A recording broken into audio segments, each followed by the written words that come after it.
আসসালামু আলাইকুম। আপনি একজন মিডওয়াইফ।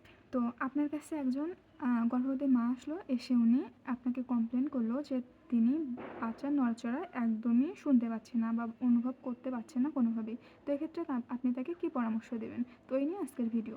তো ফার্স্ট আপনি তাকে শান্ত হয়ে শুয়ে থাকতে বলবেন এবং বাচ্চার নড়াচড়া অনুভব করতে বলবেন।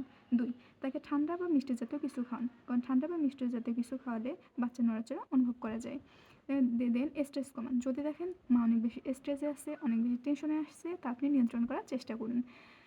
বাচ্চার আলো এবং শব্দের প্রতিক্রিয়া দেখুন। অনেক মা আছে উজ্জ্বল আলোতে বাচ্চার নড়াচড়া অনুভব করতে পারে। আপনাকে এটা অবশ্যই খেয়াল রাখতে হবে ২ ঘন্টায় বাচ্চারা অন্তত ১০ বার নড়াচড়া করে। তো ২ ঘন্টার মধ্যে বাচ্চা ১০ বার নড়াচড়া করতেছে কি না। দেন লাস্ট আপনি ডাক্তার বা হাসপাতালের পরামর্শ নিন।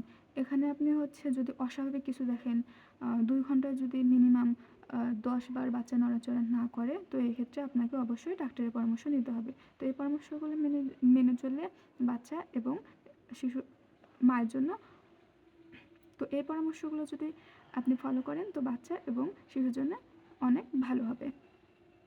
ধন্যবাদ।